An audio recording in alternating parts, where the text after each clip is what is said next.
Hey everybody. So with this tutorial, I'm going to kind of dig a little further into After Effects in terms of just explaining how easy it can be to achieve like a really smooth kind of a motion parallax type movement.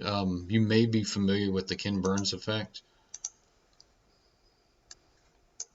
Probably seen this and not realized, or seen it on your iPhone or something like that. These kind of parallaxing kind of move. You're basically a lot of documentaries are like that. If you notice sometimes in film, whenever just a static image shot just kind of gets a little, boring in terms of like keeping the viewer engaged with things. Well, you Google Ken Burns effect. That's kind of a definition basically of that, which is, let me bring up the wiki on that. Panning and zooming effects used in film production from still imagery. The documentarian Ken Burns used to do it a lot, so he kind of claimed over how things are done, and it's basically named after him now. So I like to use it kind of like a motion comic type effect, but it all kind of runs that same real easy transitions, smooth moves. This particular one was done like in Photoshop. You can see how all these assets are separate. Like this is a separate asset.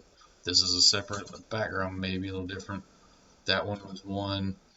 These images right here, separate effects, these ones that are forward. So it kind of looks like you're looking down the hall or down the tunnel at the guys here.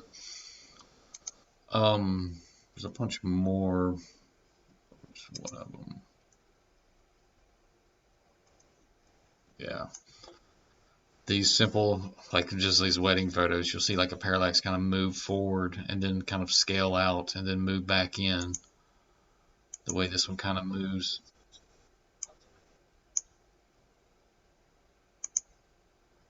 We just kind of move in like that. And it's basically based on your camera movements. In certain aspects, you can do this with camera movements, but with After Effects, if you're dealing with only 2D images, it's really just easy to do it with the 2D images, kind of scaling and moving things around. But they just need to make sure that they're in a very nice, fluid type way, so you can start kind of looking at, how fast is too fast, how slow is too slow, does it tell the story within the time limit? So I really got into this and was appreciating this whenever I was watching some of these older motion comic that were kind of done utilizing the effect, but with the 2D images, and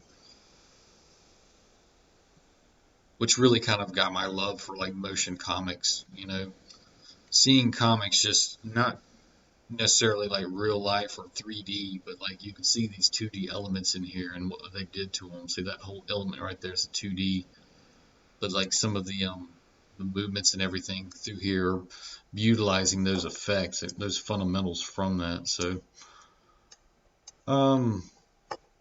let's just open up After Effects and just kind of see how you could pull something like this off really easy. I may have covered a little bit, kind of covering more so in the first tutorial of After Effects, how you can kind of import stuff.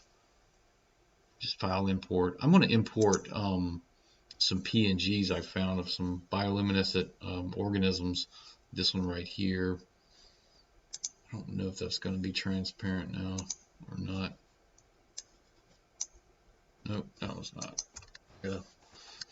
Gotta mess with that one. Opening up my Photoshop and it's going really slow on this other screen here. There it is. Let me make it. This is how I'm gonna go back and forth from Photoshop.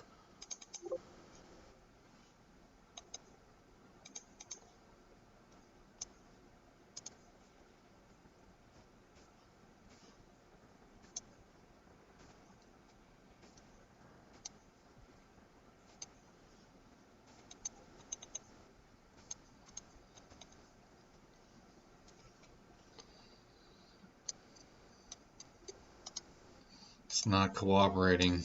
I think what it is I'm trying to delete this background layer, but I can't because it's locked. So, but my window is shooting somewhere on one of my monitors, but I'll use another one. I was just going to erase the background on that one. This one should be good. Yeah, no.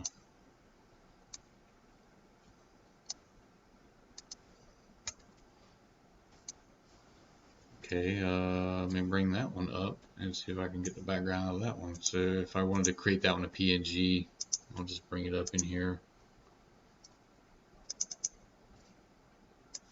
Create a new layer so I can erase it.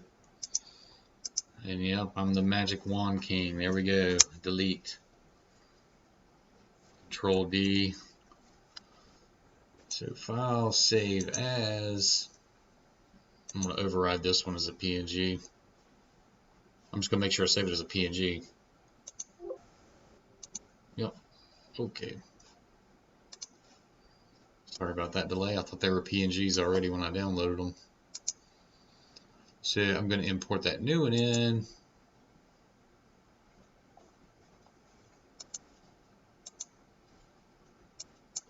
Yep, there we go.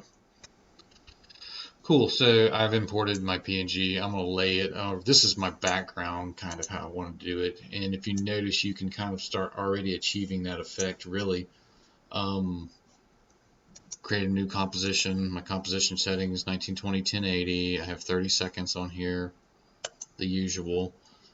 You could actually start right now by like this background's nice and big right here. So say if I wanted to go ahead and add an animation to it, or the scale of it. So 4 seconds in, and I'm not really saying it every 2 seconds is a little short, I think, but this is what this is for, so you can kind of start gauging the timing of start things. So I want to create another keyframe here, so I'm going to hit the diamond here. So now, but I'm going to scale it to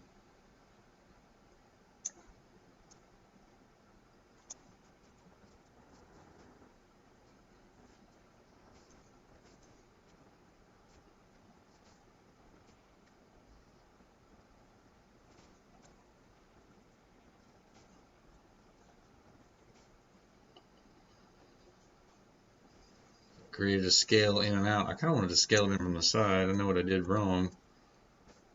So I need to key the position. So I'm going to go 4 seconds. So I'm just going to adjust.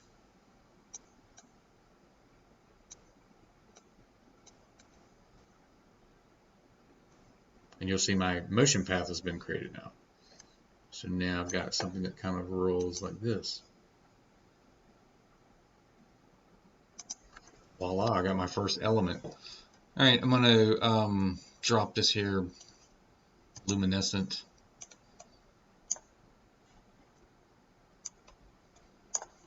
item in here that I kind of would like to display, basically.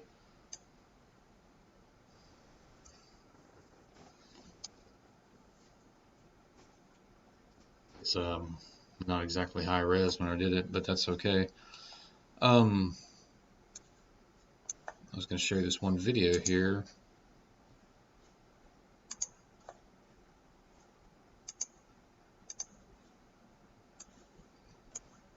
Say if you had a 3D object and you want to display it. Oh, there it is right there, 3D Ken Burns. This right here. An item that was created basically in 3D, and you wanted to display it in that style. Say like here you got a 3D object that was created in 3D, but then you've rendered it out as a 2D plane, and you can kind of give it that parallax type feel, kind of mutate from one thing to another. So for instance, if I gave you a objective to create me a 3D object and you wanted to kind of display it, we could actually do that, rendering out different angle views of it, and then bringing those angle views in.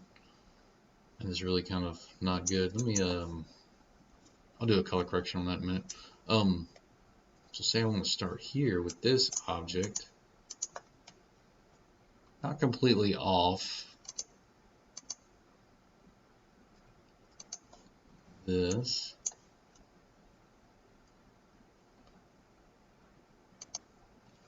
Now here's a trick.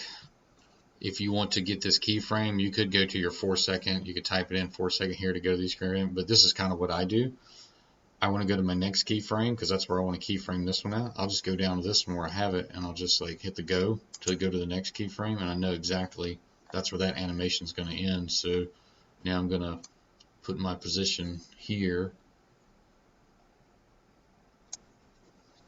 and I've keyframed it now.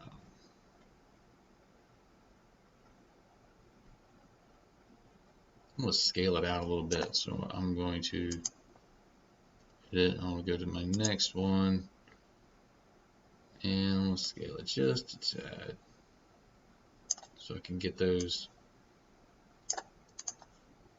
preview up here.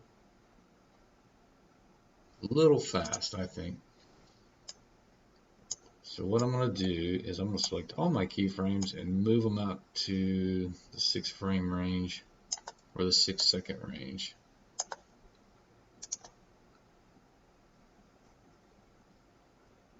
I still think it's a little fast if I was trying to tell a story or narrate.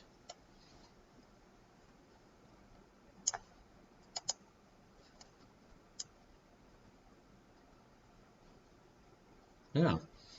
So voila, now you're starting to kind of work on the Ken Burns effect of things. Now how do you kind of transition from one scene to another scene? Say if you've got another angle of the actual object that you want to work into that, well, it's easy enough. You could basically just drop these items back down in this frame and just kind of lower the opacity of this one, or you could actually like pull this thing back here to where you have your transitions. Actually, you can select both of these, shift select, and move both of these in.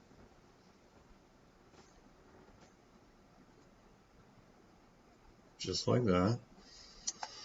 Now you're working on the background. Where's the background at?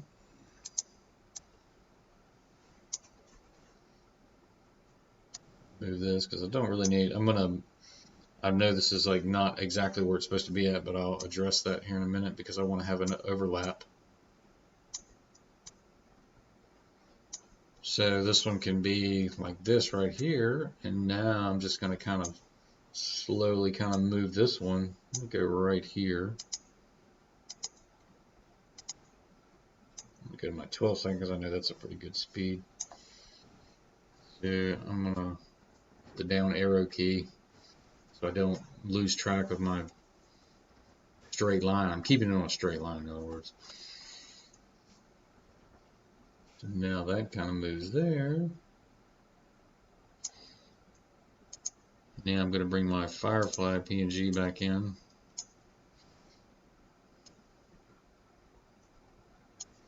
I can zoom in to get the exact frame if you want to make sure these are lined up exactly. If that was like one frame ahead, you can now make it to where it's exactly. So you'll see there now I have overlapping, but this is a quick move. I need to move this one in front. So what I'm going to do here is I'm going to move this one kind of straight up. I'm going to go ahead and scale this guy.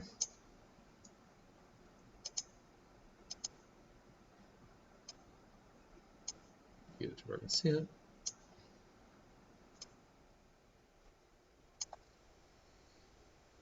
And I'm going to position them down here, kind of where you can see it there. Now I'm going to keyframes scale and position. I'm going to go to my 12-second mark, and I'm going to run the position up here. Arrow key. I have two opposite movements basically. And I'll slowly scale that thing out a little bit, kind of key it.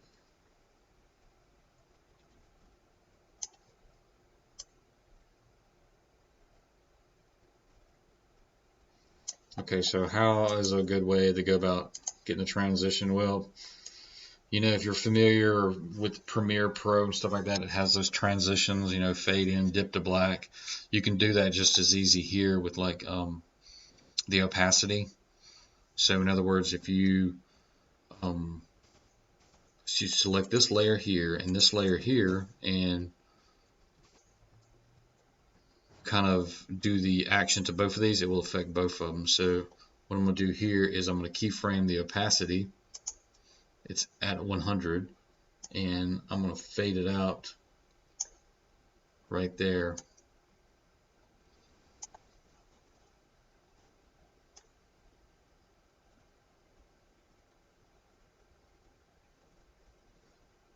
Now the only issue I have with this is basically my fade out comes before the actual movement starts of the other one. So I'm going to kind of back things up or probably drag these two layers over a little bit.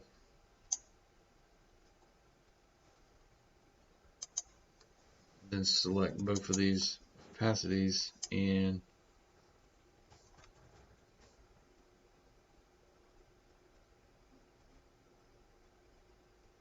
that's not too bad. It's something you kind of got to play back and forth with.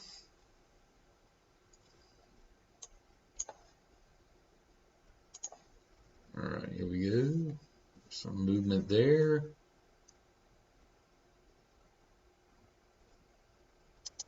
Yeah, I don't like the way that thing just kind of stops. I should already have it in motion. That's an easy fix. So basically what I want to do is go to this layer here, which is this layer here, and I need to kind of start the motion beforehand. So I'm just going to actually take the position and pull it back. So its art starts animating before it even transitions.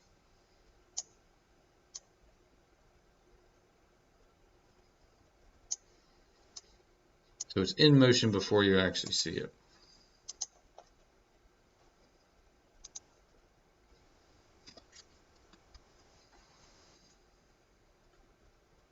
There we go.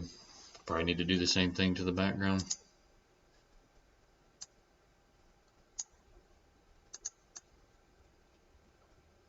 Yeah, that's good. And it kind of just the sky's the limit from there. So that's kind of how you pull that off, you know. The thing about it nowadays, a lot of it, you know, are kind of self filters. Basically, like on iPhones, you'll get like those little notifications every so often with all your photos, and it starts parallax and stuff and creating that effect.